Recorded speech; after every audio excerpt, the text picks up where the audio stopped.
Prystajecky, and I'm program head of the Environmental Microbiology program, as well as the Molecular and Microbial Genomics program at the BC Centre for Disease Control.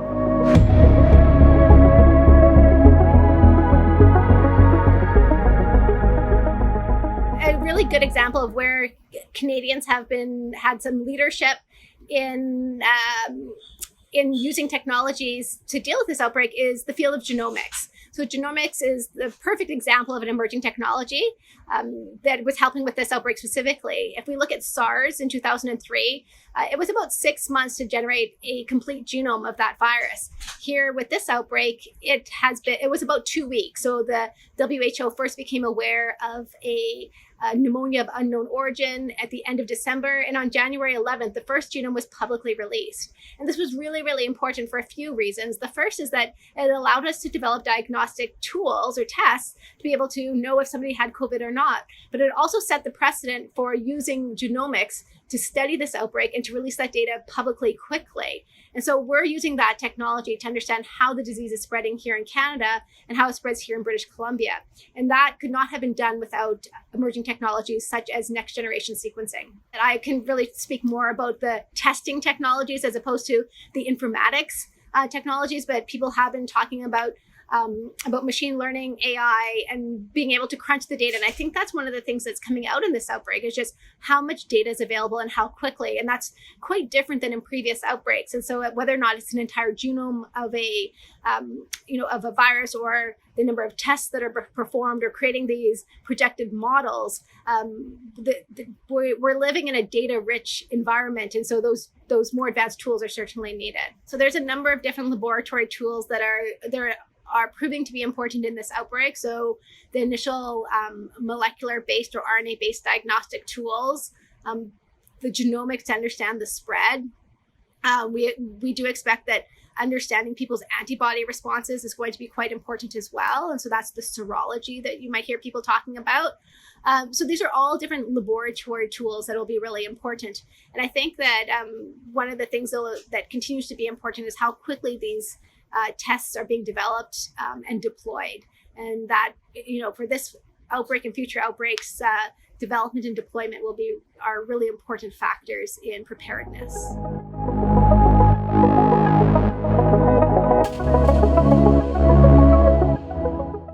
Genome sequencing is basically sequencing the entire genetic code of a microorganism. So in this case, we would sequence all the RNA that makes COVID. The reason that we're doing this is for a few reasons. In the very beginning, it was used to actually ascertain what was this organism that was causing this unknown pneumonia. After that, it was used to identify diagnostic methods to detect this organism. So we sequence a number of different genomes and determine where there are stable sequences that we can actually use for diagnosis. And now we're sort of at the point where we're using those genomic sequences to understand transmission. Does case A and case B, which may not be related, if they have identical sequences, what does that mean? Or for example, in our scenario, in the very beginning of the outbreak, we could really link people's travel history to their the genetic sequence of the virus that they were carrying. And it really helped us understand how the virus was spreading and where it was coming from. The other tools, the genomics can provide so many different types of data. It can help us understand how a vaccine might work, whether or not we might expect to have vaccine boosters or new strains or new vaccines every year. And what we're seeing with this virus so far is that it's pretty stable. It doesn't change a lot. We don't expect recombination like we do with influenza. And so it might be that a vaccine that's produced might provide protection for quite some time. And we can learn that from the genome. We can predict that from the genome sequences. Likewise, we can understand what some of the therapeutic interventions might be, what types of drugs might work best against this virus, just based on the genetic sequence. So it helps us in many realms of understanding the disease and the impacts it has on the patients.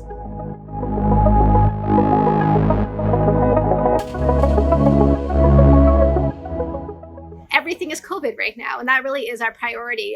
The diagnostics, the research, everything is focused on COVID, and that's because that is our main priority. Our main priority is to fight this disease. in general, what I was doing prior to COVID-19 was really focusing on the operationalization of genomics. So when we're talking about genomics, that's sequencing the entire genome of a bacteria or a virus. And in this case, we've been using genomics for a while to study foodborne illnesses, which I'm very interested in. And so being able to find the genetic sequence of a pathogen in a human and in the food that they consumed and matching them and saying, yes, in fact, this is where they became sick. And that really helps us in how we investigate outbreaks and what measures can be put into place to prevent future outbreaks. We're doing similar things for COVID-19 to be able to use that sequence of the entire genome to understand whether or not two cases are related to one another. And so that is a really, really important technology, and it's actually going to transform the way we do microbiology. But of course, there's a big learning curve for that, and we're trying to really find the way to best implement it. It's expensive, it requires new training, new technologies, but we really want to be able to understand how we can transform the way we do public health in the future.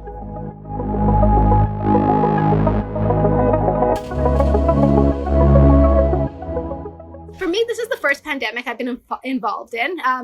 So I think but there's certainly a history of different epidemics and pandemics that have affected Canada. So there was Ebola, which didn't actually come to Canada, but we were very working on the preparedness for that.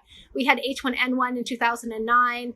And then we had SARS in 2003. And I think that some of these previous pandemics really shaped the way that we respond to public health emergencies, and also how we integrate the research community, because it's more than just the frontline physicians and the frontline public health workers that need to be involved in this. There is certainly a research domain that can help accelerate our response. So I would say that Canada has certainly learned from those previous experiences. And I think that what you see with these research calls from Genome BC, Genome Canada, CAHR is that people really want to invest.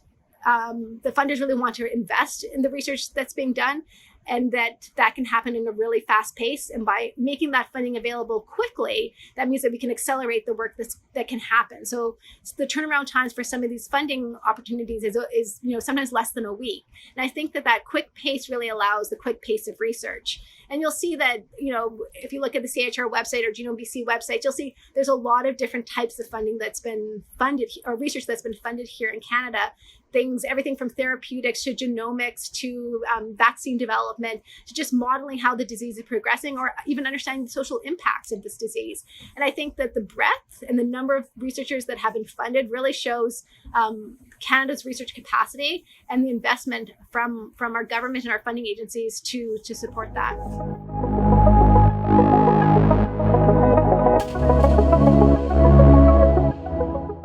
Collaboration is really key for fighting this disease, and I think that you'll see that happening at multiple scales, whether or not it's at the level of trade, sharing PPE, being able to work together in this crisis.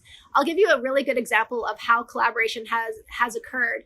So the first qPCR, or quantitative PCR assay that's used for diagnosis, it was first released on the World Health Organization. One researcher uploaded their method. We're now using part of that method, and that was uploaded mid-January. And I think in a previous era, somebody might have waited to publish that and get it into the peer review literature and get all the kudos for that. But that's not what's happening here. What's happening is that people are releasing their methods without going through peer review. They're making things available so that we don't have to wait 2 to 3 months to have data available or methods available. And that collaboration, we emailed those researchers and said, what if we did it this way? What if we did it that way? And we had that collaboration to be able to produce a good product really quickly. And likewise, we developed our own method, and we've shared that with different researchers across Canada and different sites within British Columbia. And I think this isn't the time for glory. This is the time for sharing and collaboration, and to help each other advance the methods. And so I think that, in terms of method development and sharing of data, that has been really, really important. And I don't think we could be where we are today with respect to our testing capacity had we not collaborated with the international community. One of the challenges with collaboration is that things are just changing so quickly. So within days, a new project has emerged, and trying to get everyone together and chatting about it can be really difficult, given that everybody has so much work to do. And I think that that's just the nature of the beast. I mean, all we can do is work on ways to communicate better. I've started using Slack, which I've never used before, to learn about what other people are doing, and as a tool to communicate between researchers. There's been lots of emails of connecting one another, and we're really in that sense of just helping one another at this point.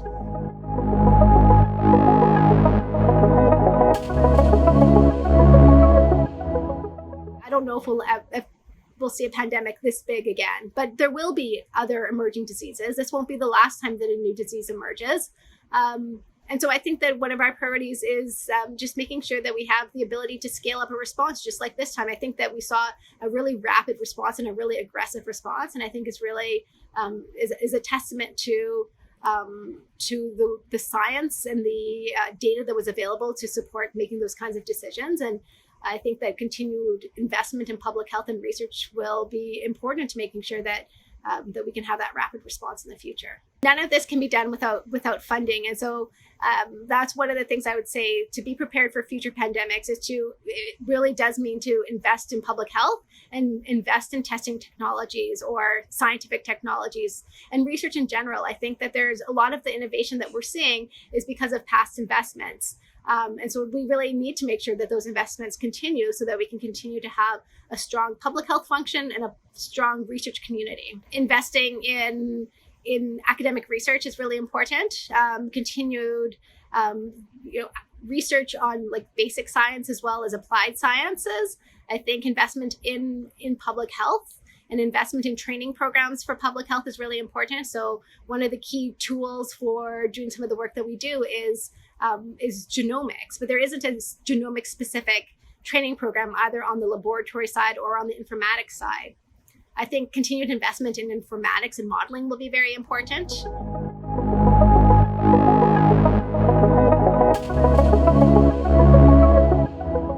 One of the things that we have learned from this outbreak is that we are very dependent on technology companies outside of Canada. And so with the global demand for testing supplies, for example, we're in competition with other nations in terms of getting supplies. And so that's been one of the drivers behind some of the testing challenges is the accessibility to testing kits. And so I think that building the Canadian economy so that we can, for the health sector, we can rely on Canadian suppliers would be very important in the future. So I do think that, we are seeing a number of Canadian companies repurposing some of their production for things like personal protective equipment, and perhaps in the future for materials for diagnostic tests. So I think that may be something that we see in the future.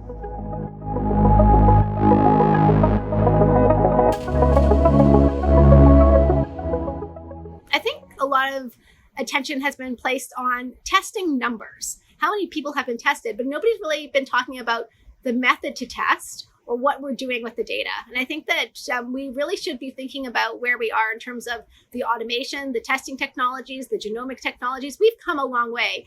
And had this outbreak happened 10 years ago or even 5 years ago, we would not be in the place that we are today. And I think that that's something we should be really focusing on is the technology side of things and how, how grateful we should be with that, how far along we've progressed over time, and then the investments that are needed to continue to improve the technology yields in this country.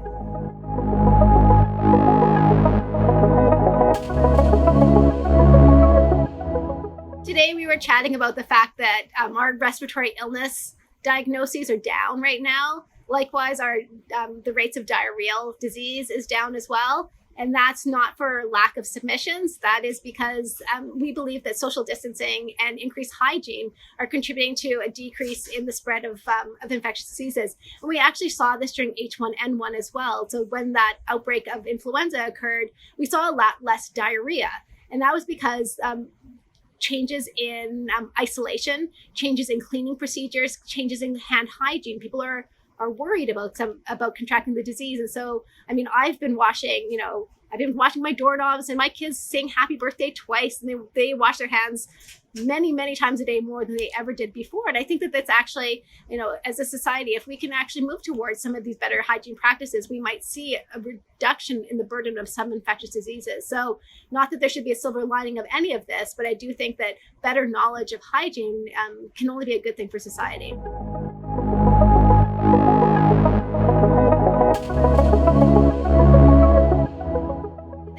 probably the one of the most stressful times of my life. I think that, but this is what, I mean, we're in public health for a reason, and we're there for this type of scenario. And I think this is what really motivates us. And so I think that there's, of course, there's a lot of pressure, but that is our job. And I think that we're all, as people working in public health, working in research, this is sort of what we're built for. And I think that we're happy to rise to the cause.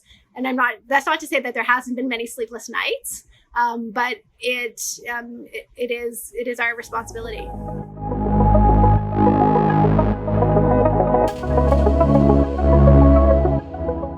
Well, I have 2 young children at home, and I think that it's been so nice to go home to them and to have the cuddles and to have that time with them. And I think that adds so much fulfillment to my life, and to, really, it's such a stress reliever to have a dance party with your 2-year-old and 5-year-old. I think that's, that's the way that I de-stress, is just to be silly with them. I think that's been, the times to walk around the neighborhood with them and to just take that time to be with my family has been really important. I'm Natalie Prystajecky, and this is My Future Economy.